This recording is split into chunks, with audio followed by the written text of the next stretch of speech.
This is a Dragon Blazer production. Coming soon to a podcast near you.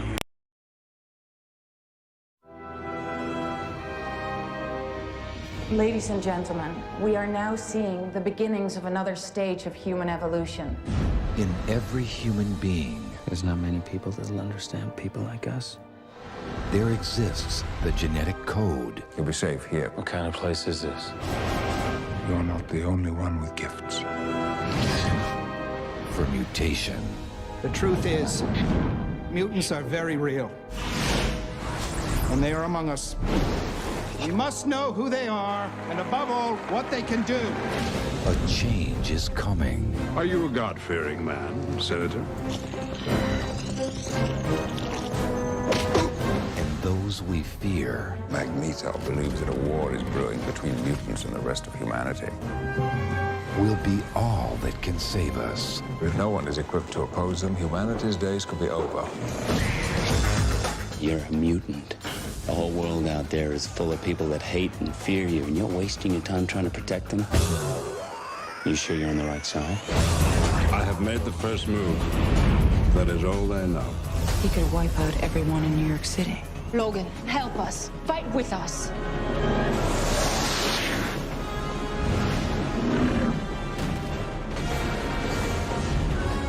I'll take care of you.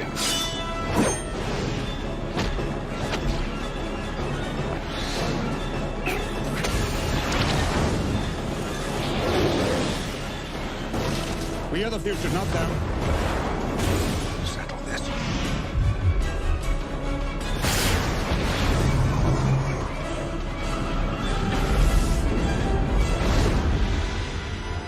We're not what you think. Not all of us.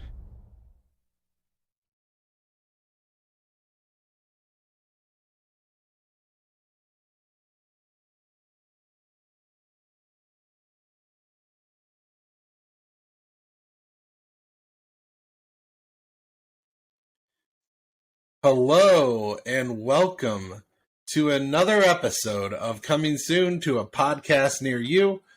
I, of course, am your host, Stevie Blaze, and as always, it's my co-host, Pick Random X-Men Mutant here, Snow, or Xavier. And welcome to our fourth movie in the Marvel. Okay, I call it the Marvel slot. I put down Marvel slot for just movies that like are in like the Marvel franchise. Not really Marvel franchise, just like we have like three watches. Yeah, this is the fourth movie in the Marvel slot and first X-Men watch. This is a central Marvel multiverse. This is the Marvel multiverse. We're going to be watching, in the Marvel multiverse, we'll be watching the X-Men films, Spider-Man films. Which we won't until April. They've got some Punisher films, Fantastic Four. There's a couple different... we're going to focus right now on the ones that might have an effect and already have had an effect in the MCU with the multiverse stuff, which right now it's mostly been Marvel and, or it's mostly been Spider-Man and X-Men have had some multiverse appearances in the Marvel MCU. Fantastic Four, I don't think they're really going to do much for these Fantastic Four movies or Daredevil, because we have a Daredevil that is from the TV show and not Daredevil with Ben Affleck. But once we get done with the X-Men and the Spider-Man, we may do some Fantastic Four. We may do some other stuff. What's so funny? Train. I hear it. Yeah. I live in Train Town. We've got a special guest star. It's called the Train. Yeah, that's fine. not the most quality people in the world, but we talk. We talk about things, and we love talking about things. Speaking of things, this is the movie that ended up with my name. Yes. Yes, Xavier got his name because I am a nerd. And honestly, so X-Men, I like the X-Men. I like the X-Men a lot. They're not like my favorite. My favorites are like Batman and Spider-Man. However, Peter is one of the... Yeah, I didn't want to call you Peter. And Bruce, I'm surprised I didn't consider Bruce. But I went with Xavier because I think Xavier is a really cool name. You could have just called me Parker. Maybe I think people would accept Parker as a first name. I don't like Parker. I don't like it. Peter Parker. Wait, no. I heard this TikTok about like where you kind of rolls the tongue off the top, like poor Peter Parker, like, and if you like groans it, like you can make it sound like you're saying poor Peter Parker. See, if I would have done Parker or Bruce or either of those, I would have had to talk to your mom into either Bruce Wayne, Bruce Wayne, with Wayne as your middle name, or Peter Parker with Parker as your middle name. And I wasn't, number one, I don't think I would have won that battle. I did win the battle with Xavier. Did you use the excuse that it was because of the university that you tried to get my name in?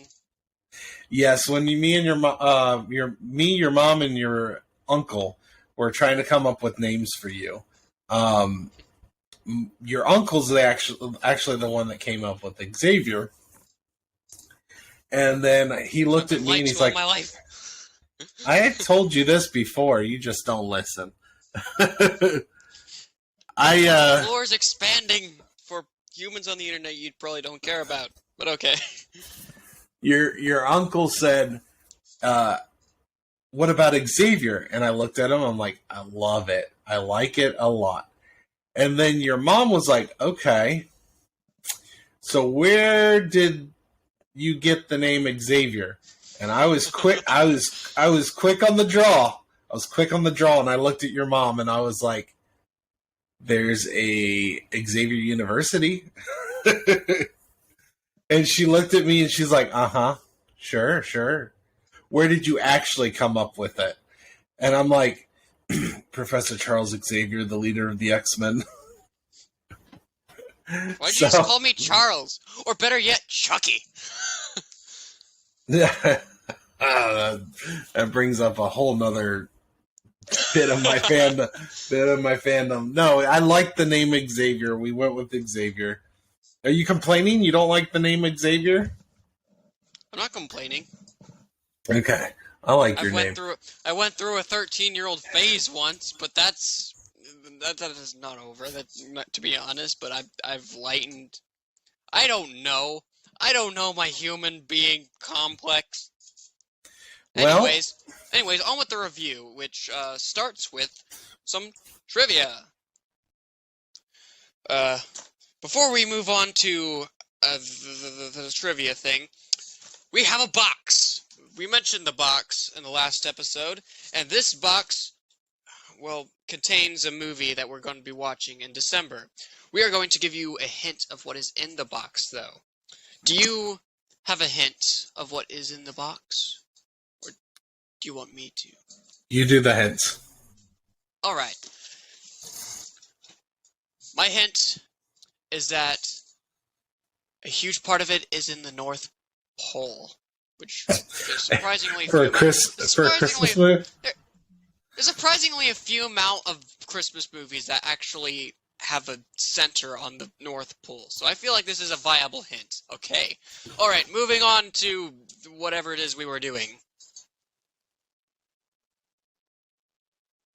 Which, well, for one thing, also we should probably bring up is that next week is going to be the last random movie of the year, which we're gonna have to do some thoughts about that. Anyways, for trivia, I did not prepare any, So I'm looking at IMDb. You did not look at IMDb, did you? Yeah, sure. No, I didn't. Wink, wink. Why don't you look? Not Why really. don't Why don't you look that up? Why don't you look that up, and I will go with the synopsis. Okay. All right. So we watched Marvel's X-Men. Well, actually, not Marvel's X-Men. This was 20th Century Fox's X-Men. But we watched the X-Men. In this movie, it is essentially one thing I loved about this movie, for one, is Magneto. You understand Magneto's thoughts in this movie. He's like one of the more... Now, he goes about it the wrong way, although he's not even trying to kill people, but but essentially this movie is Magneto is trying to capture Rogue because she has the ability to take on the abilities from another mutant, and he wants her to take his ability and use this giant machine that will turn all of New York into mutants, because humankind hates mutant kind because of fear. Full disclosure. Yes, go ahead. Sorry, cut you off. I need to stop doing that. But here's a good one. In this movie, Hugh Jackman, the actor for Logan, aka Wolverine, aka my freaky 7-year-old mind says Scratch Man. Hugh Jackman. Man, I remember that. Oh yeah, that brings up some weird memories. Hugh Jackman is about 6'2". Ugh, Imperial System. However, in the comics, how old is Wolverine really? How old or height? How tall? How tall is he usually? 5'3". He's normally really short. That is correct. He is nearly a foot taller in this movie. Yeah, one of people's complaints about Hugh Jackman as Wolverine is of course he's people are complaining. Oh my god. It's a minor complaint because most people absolutely love Hugh Jackman as Wolverine. He's relatively loved, but the only slight complaint a lot of people have is the fact that Wolverine's supposed to be pretty short. He's just good fighter and everything. Who cares?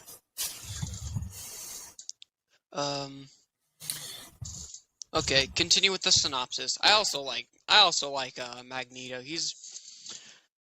I feel like he's missing some depth, but he's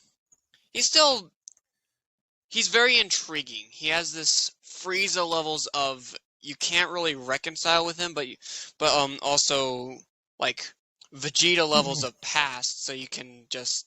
I know I'm compared to Vegeta, to like Dragon Ball a lot, but he has like, I don't know, he has a level of past with the character. He has like Sasuke levels of past where he's evil, but like he used to be a good person.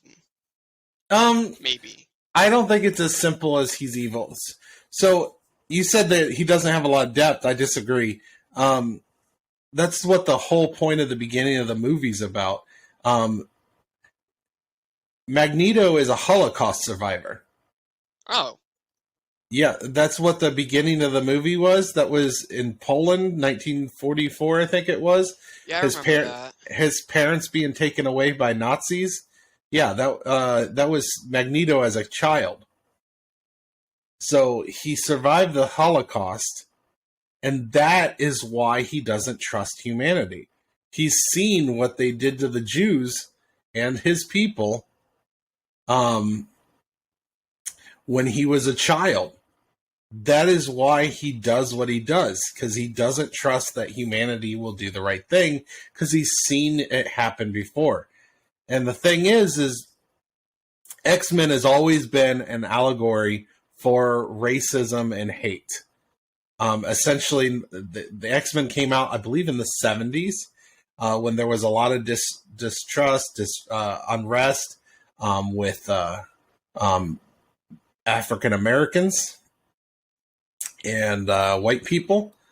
And essentially, the X-Men are a parallel to that. Yeah, parallel to that. The X-Men instead of saying mutant, say black person, and that's essentially where you get the story of the X-Men. It's always been about racial justice, or people being attacked because of what they are, even though they can't help what they are. Black person can't control he's black, obviously. Yet there's a lot of hate for it for some reason. Okay. I found another interesting fact, which I'm going to wait until after we've gotten off the subject of racism, because I feel like it'd be very insensitive. So, continue. Enough. Sorry. Anyways, so replace black person with mutant, and that is essentially where Stan Lee and them, probably Steve Ditko. I can't remember who all made the X-Men. It's a good movie. That's where they. Yeah. That's where a lot of we're essentially. That's where the parallels are. Replace mutant with black person, and people hate or fear what they don't understand, and that's kind of where we get the story of X-Men. That's where he drew inspiration from. One of the reasons why X-Men is so good. It's so based in reality, while the fact that you're dealing with characters who, have mutant abilities. Correct me if I'm wrong, but I remember my brother Nathan tried to get you into My Hero Academia, but you didn't want to because you thought it felt like a copy to X-Men. I don't remember this. You don't remember saying that? I wasn't there, so I can't really confirm, but that's what he told me. You said, and now we are avid weebs of My Hero Academia, also Dragon Ball. In fairness, there's a lot of kind of. Well, you don't like One Piece, but I like One Piece. Sorry. I don't know. My Hero Academia, it's not quite that close. It doesn't seem like there's a lot of normal people. They focus more on normal people wanting to have quirks instead of where in X-Men it's a lot heavier, where a lot of normal people or non-mutants are afraid of mutants. That's kind of how the quirk thing started with, we're currently going through the paranormal liberation arc where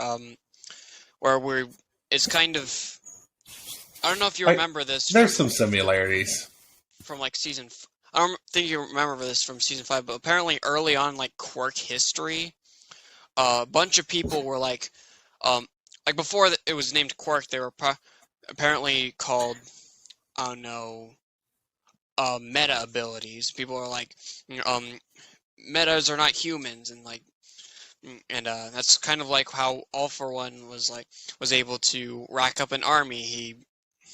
He took someone who was a quirk user and got hated by everybody. Took his quirk. He gave a person who got beaten to death the quirk, so that he could rack up an army and stuff like that. But yeah, there are some similarities. It's not the same. It's not like a complete copy out. Although the author of this story definitely has taken some inspiration from American comics, and it's definitely evident. If you watched our episode 2 podcast on Star Wars, you'd remember me talking about what's it called? The one planet with Camino. I mentioned that I thought Camino was a real place. No, it's a place in My Hero Academia that was based on Star Wars. I did not think about that.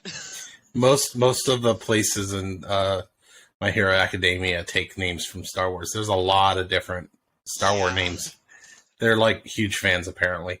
Anyway, with the synopsis. Trivia. Sorry, I should probably say this now that we're out of the realm of the Holocaust. What happened to Hugh Jackman when what got caught in Hugh Jackman's harness after a 6-foot jump off the set's Statue of Liberty? His balls. Yes, his testicles. So yeah, I should probably mention this now because I thought it'd be a good idea to just get the trivia stuff while doing the podcast, but I now see how much of a mistake that is, and I should probably have prepared that beforehand. Now on with the rest of the synopsis, because at the risk of being absolutely dumbfounded by my stupidity. Alright. That's okay. But yeah, you might want to look elsewhere than IMDb. I have a habit of checking IMDb after almost every TV show or movie I watch, especially if I'm interested in it. Anyways, so yeah,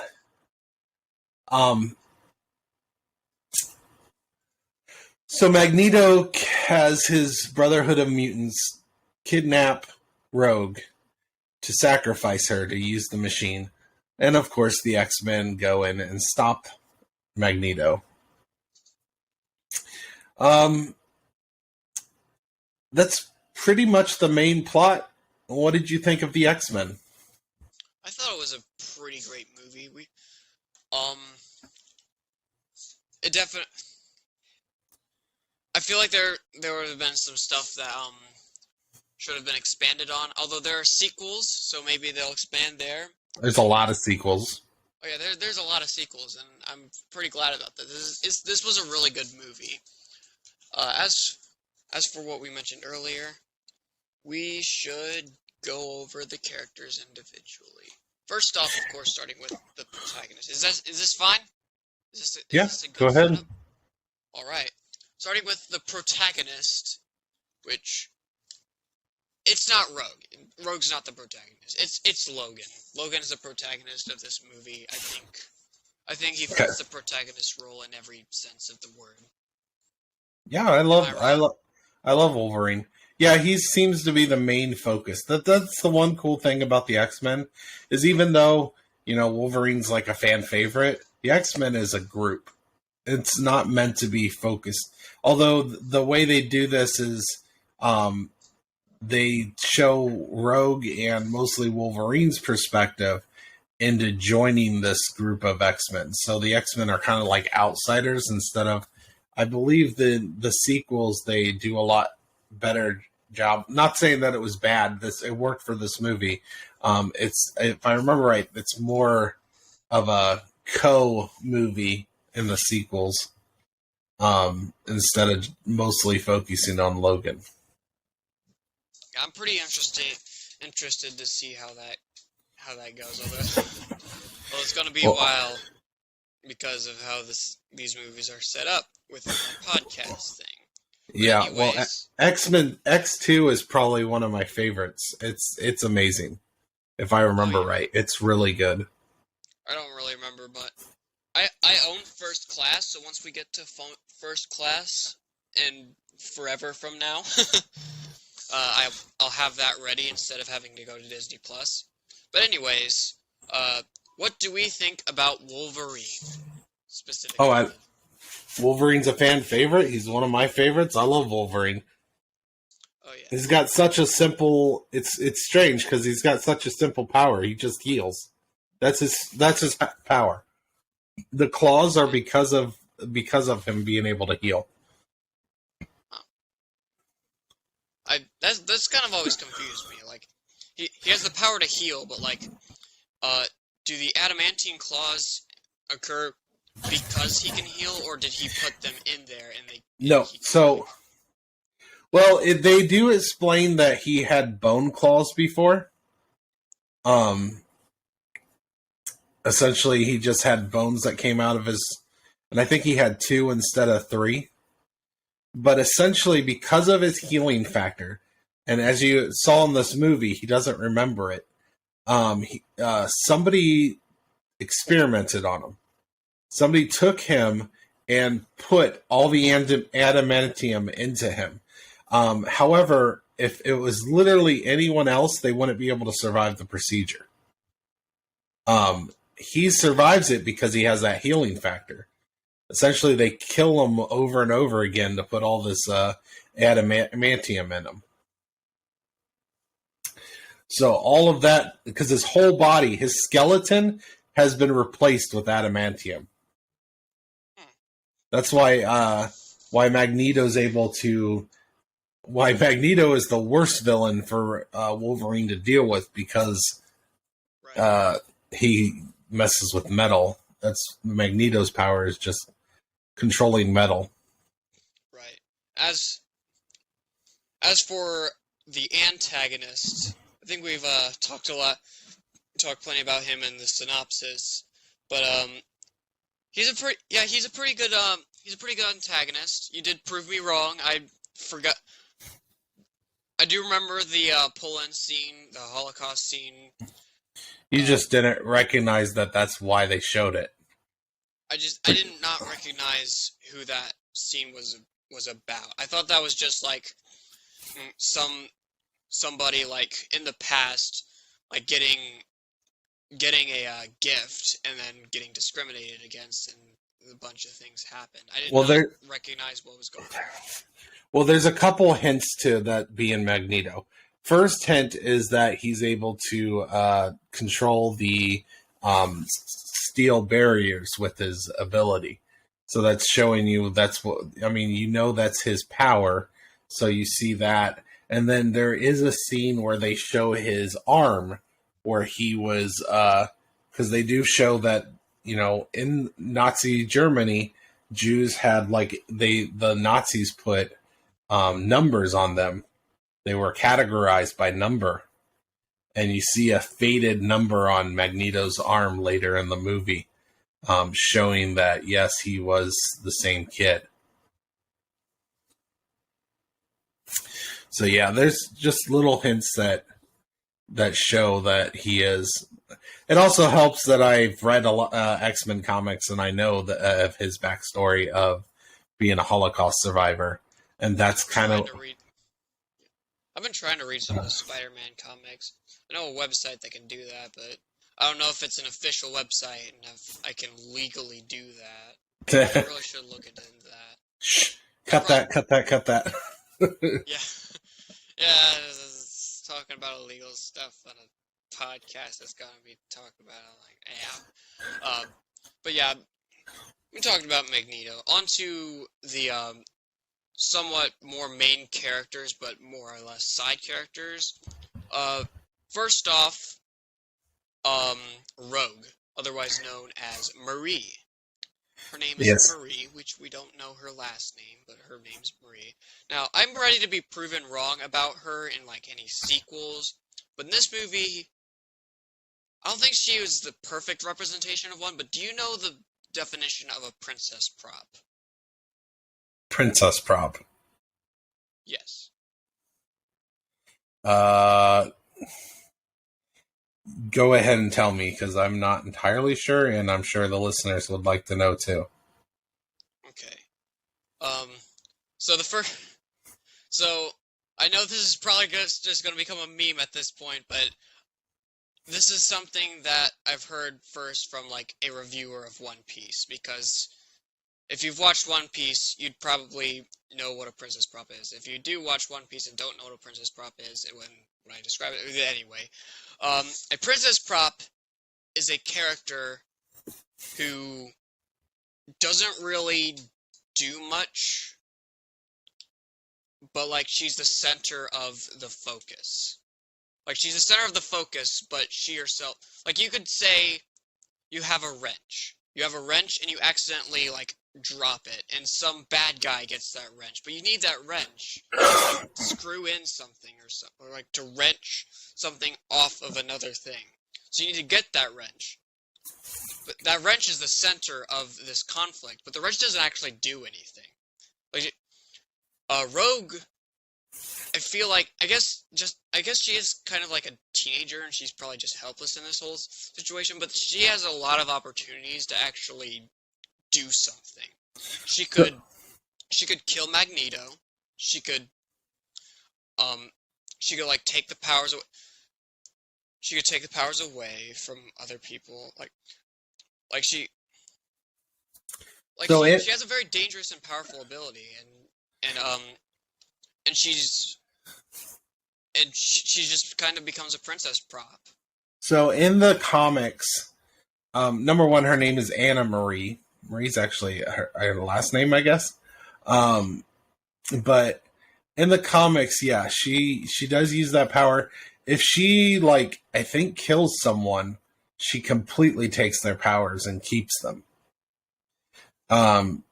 She doesn't know that. They clearly make it where this is when her mutant ability first starts to become a thing. And I can't remember if they ever really go too far with it in the later movies, because they don't want they probably don't want her murdering people to get powers. But in the comics, she's able to fly because she essentially takes the power of somebody who can fly, and like All for One. Kinda. Not really. Like, All for One doesn't kill people to take their powers, but like he still takes people's powers. Again, I'm ready to be proven wrong in the sequels. Well, one thing I liked that the movie did is they had Rogue and Wolverine together. So through most of the movie, they had the focus where Magneto was trying to get Wolverine, not Rogue. And I liked how they did that, bait and switch, essentially. And then you finally find out when Wolverine's like, "What do you want with me?" as he's being literally torn apart from the inside. And Magneto's like, "My boy, whatever makes you think I wanted you?" And then he realizes that, oh no, he wants Rogue. And yeah, the thing is she was learning to use her powers. She was being trained as a mutant, and she's not fully trained yet. And she doesn't really get a lot of chances to use them. I mean, she has to get close to someone, and she's not even combat willing. And you have a character with Magneto who can use his ability to manipulate objects, so he doesn't have to get close to you. Right. But even then, there's still an opportunity to have her. Even if she doesn't kill him, she can still like absorb his life force to like How? take him out. She would have to get close to him. Yeah, that's when you use your head. Like, you can use your head. You can She's a scared girl. She's not trained. Okay, whether or not she's not trained or not, everyone else is trained. They can help her to do that. Like, I'm telling you, there's plenty of opportunities to make her. If you watch the flow of the movie, she runs away. So they're searching for her when Magneto gets her. She runs away, and she's on the train, and Logan's the one that finds her. Logan was trying to protect her. There wasn't much she could do. She was expecting Logan to protect her. Magneto was able to take out Logan easily because, unfortunately for Logan, that's Magneto's power, is like his kryptonite. And then Magneto uses his abilities not to let her get close. Element of surprise. Nobody knew what Magneto wanted. It all made sense. I realize you think that she should have done more, but there wasn't much she could have done, and she's not trained to do stuff. And they were dealing with other mutants at the time that Magneto grabbed Rogue. Because they get attacked at the was it a bank or something? At the same time, Rogue was being kidnapped. So really, there wasn't a lot she could do. But let's go to the next. And we need to. Charles we need to Xavier. move. We need to move this along. Right. Charles Xavier. Obviously, I like Charles Xavier. He's the most powerful mind mutant in the. Actually, we should be asking you these things. Like, I'm a huge X-Men fan. This is more new for you. I mean, that's what we're both doing. We're both talking about the dude. The dude and the dudes and the other dudes. So what did you think of your namesake? Well, I always thought it was funny because I knew Charles was bald, and for for a good portion of my life, I had long hair. Now I don't. It's growing back a little bit, and it's a little messy. But I thought that was kind of funny, and ironic in a way. I also don't read minds, so there's a bit of a parallel. You also aren't in a wheelchair. You're also not in a wheelchair. But I am. We just like the name. Anyways, so then we have Jean Grey. Oh yeah, the girl who has the same powers as him, just a little less, a little untrained. Little less mind powers, but she has telekinesis. Oh. She can move things with her mind. Like, that's her stronger skill. Is that the mind reading is her mind reading is a slightly weaker skill. Where Charles Xavier is much stronger with mind abilities to read minds and, you know, have people do with his mind, but he doesn't have telekinesis. He can't move things with his mind. And then there's what's his name, Mr. I don't remember what Logan called him, but he's like Mr. Douchebag, I guess, which he's not. He just doesn't want people flirting with his girlfriend. Scott Summers, Cyclops, and I love how Cyclops figures out how they know that it's Logan and not Mystique. Yeah. He's like, all right, how do we know it's you? You're a dick. Okay. I think he has one of the coolest. I think he has one of the coolest powers I've seen. Though, like he has laser vision. Laser vision's awesome, man. See, that's one of the things with mutants is a lot of mutant powers are also a hindrance because he can never look with his real eyes. He has to wear those red glasses to block his laser beams from killing or just his laser beams always shoot out. Always. If he's looking, the laser beams are shooting. So he has to have those glasses to block it, and he wears his goggles to harness it. Which is what the X-Men do, is they take your mutant weakness and turn it into an ability. Right. And can I just say, those are the strongest eyelids I've ever seen. Well, yeah. Yeah. Some powerful eyelids to block all that. The last part of the X-Men is Aurora Monroe, otherwise known as Storm. Played by Halle Berry. I always liked Storm. For some reason, I love her. Like, I don't always find her the most interesting character, and she had a really dumb line in this movie, famously dumb line. But I love her powers. Just being able to control the weather is her power, and it's cool. Oh, yeah, Makes you super amazing. Powerful. Yeah. And then there's the three minions, I guess. The shapeshifter, Mystique, the froggy guy who can spit. Toad. His name's Toad. Not Toad. Hello, my name is Toad, and I like spaghetti. I don't know. I feel like I should have had an accent with it. And then there's the Beast guy. I don't remember his name. Sabretooth? I think it's Sabretooth. Once, Well, they're all cool, but then there's the true guy who just doesn't like. There's the good guys, there's the bad guys, and the guy who doesn't belong, and it's the guy, the political guy who doesn't like mutants. Then he became a mutant. Senator Kelly. Senator Kelly. Yeah. So yeah, he's the guy who doesn't belong. He also showed up naked at a beach, so there's that too. Well, he was escaping. Yep.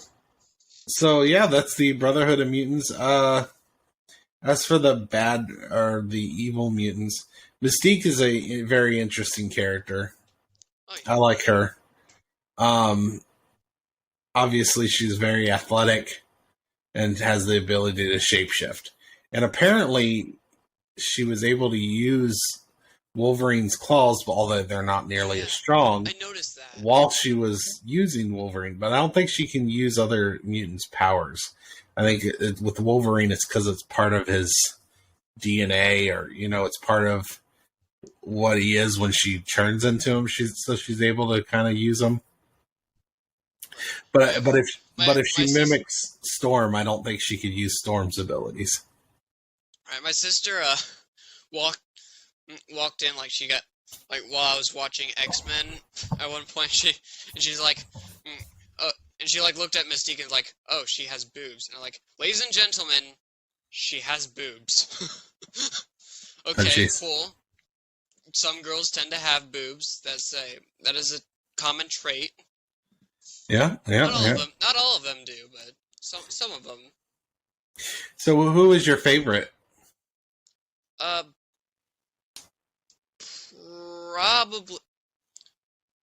Probably Wolverine. Yes. I would say either Wolverine or Magneto. I think Magneto for me, because I love a good villain that is, in a way right sometimes.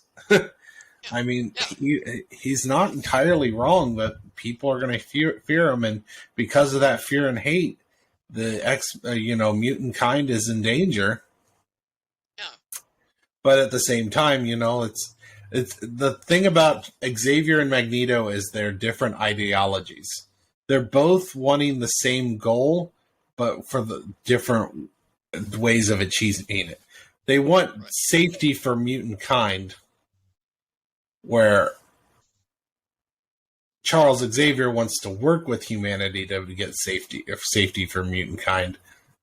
Magneto wants to pretty much, well, in this movie, kinda, yeah. All right, so what is your rating for X-Men? I'd give it a decent 7.5. 7.5 claws. Shing, shing, shing, shing, shing, shing, little shing, shing, shing. Oh, sorry. Yeah, I'm gonna go with. I'm gonna go 8. I think X-Men, the first X-Men, is pretty good. I do remember loving the second X-Men and probably think it's better, but I'm gonna go with 8. I like the X-Men. What do you think the Rotten Tomatoes scores are for it? 90 for audience and 79 for critics, 90 for audience. I'll do that. I'm gonna go with 88 for critics and 82 for audience. I feel like this was pretty well received. It is 82 for critics, 83 for audience. Okay, so you were close on both accounts. I was one off on the audience. You put 88. Wait, no, you put 82 for audience. Never mind. I did. Okay, so yeah. Although I found it a little bit of a cheap move to put your score so close to mine. That was just rude. But I guess this is a viable strategy, I guess, if you want to win. No, it's not about winning. It's what I thought. just I happened. know. Just happened to be your scores. Let me close. be petty, father. Oh, Let okay. me be petty. All right. What next? Cinemantra. Cinemantra. Alright. Do you have yours ready? I do. Because I get the feeling that ours is going to be a little similar. All right, I'm gonna streamline this. Out of all the mutants that you saw in this movie, which one would you want their mutant powers? Which mutant power would I want? I'm not asking what power you want. Like out of all of them, out of the mutants in this movie, which one would you want?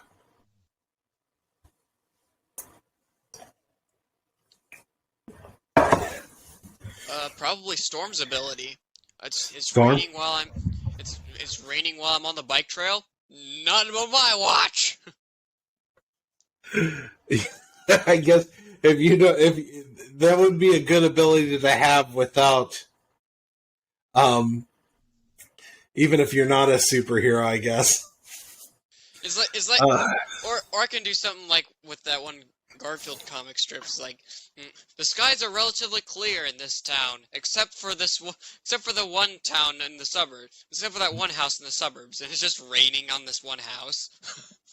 It's funny. As for my, I'm trying to think. I'm trying to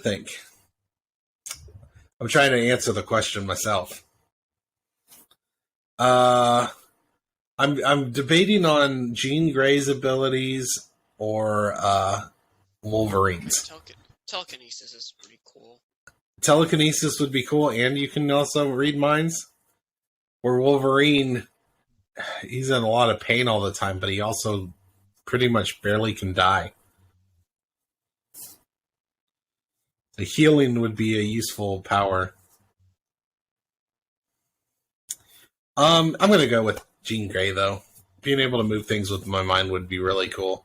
I considered Magneto, but Magneto practically has the same power, except for his only works with metal.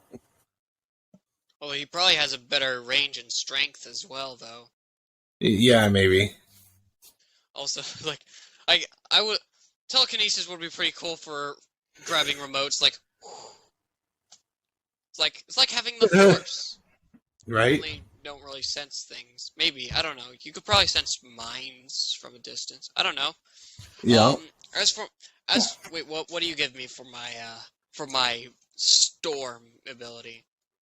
I mean, I'm gonna go 9, I guess, but I don't really feel like that was a gradable thing because we were just having you pick what you would pick. So, but yeah, like 9 because I like Storm too. I feel like if you give a question like that, you'd grade not only the answer, but like what they do with that answer. Like I said, Storm's ability, but I also told you what I do with Storm's ability. Are you trying to justify me giving you a 9? I just gave you a 9. Go with your Cinemantra. I'm saying this for future reference. As for my Cinemantra, people have very common powers like laser vision, or flight, or being able to read minds, or immortality even. What power would you have that isn't a common ability? Like, what would your exotic superpower be? That's kind of tough. So yeah, I went with inside the universe. You decided to span the universe. Yeah.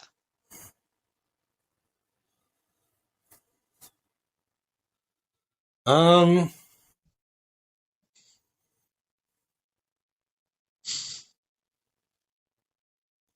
can just like hit the R key as many times as you want until he finally gets an answer. Tick tick tick tick tick tick tick tick. I'm gonna go with flame manipulation.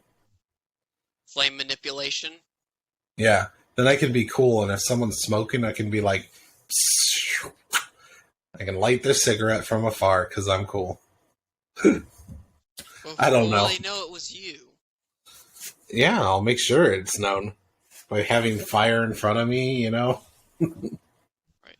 So it'd be like pyro... Okay, it wouldn't be pyrokinesis because... Pyrokinesis, essentially, is what I'm saying. I guess technically if you could say flame manipulation, or you could say heat manipulation, because in that case you could still, like, create fire if you create enough heat. And, like, there's heat everywhere. Like, even at, like, negative 200 degrees Fahrenheit, there's still heat, because it's below zero. I'm thinking absolute zero.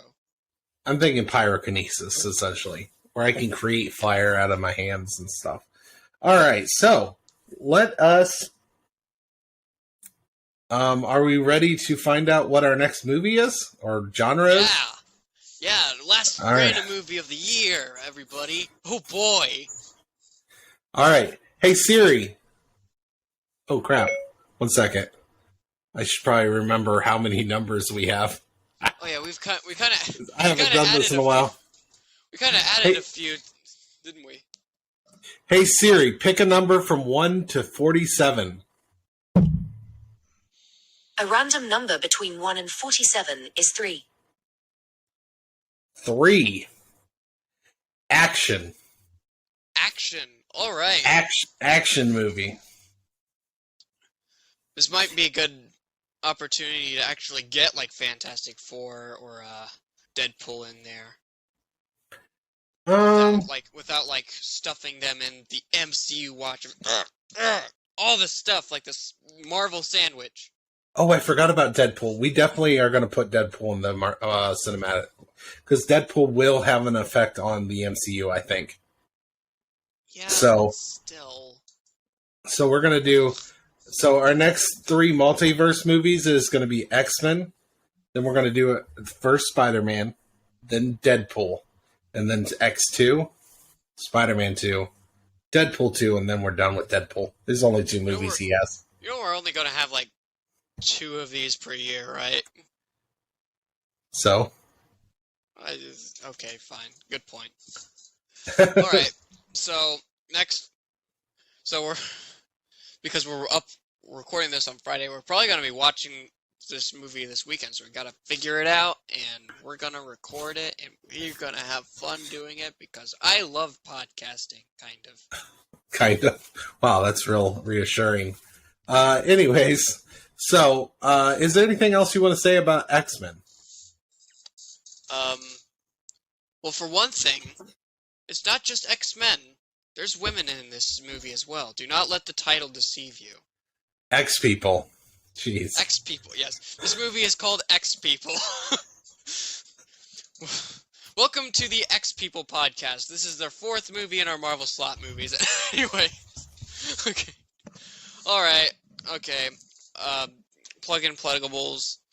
I am Cryo Keen Artist. I just finished scripting my first chapter of my manga, which... Cool. Which, is pretty cool. I'm not done with the whole, like, what's it called? I'm not done with the pencil process yet, and once I'm done with the pencil process, I'm probably gonna digitally art it, and then I'm gonna upload it somewhere. I don't know where yet, but, my art is starting to take off. But yeah, I've got Cryokin Artist on Instagram, Facebook, YouTube, and TikTok, which I don't do much with TikTok. I might eventually. I don't know, though. TikTok is a bit of a weird one. Okay, so what about you, Father? Well, you can find me on Dragon Blazer Productions on Facebook, Instagram, YouTube, and TikTok. You can also find me on Dragon Blazer Pro on the Twitters. And that's pretty much it. Oh yeah, tell us also about your plans for a gaming channel. I mean, I'm working on it, but there are some limitations that are stopping me from getting it started fully. But I'll have little mini clips on there. Right. I'm also wanting to make this its own channel on YouTube too, coming soon to podcast near you, but once again, there's some limitations for me to continue doing that. So I haven't gotten very far. I was going to wait to mention that for when when I actually have it up. But all right. Well, then I think we have said everything we need to say. Auf Wiedersehen. Peace.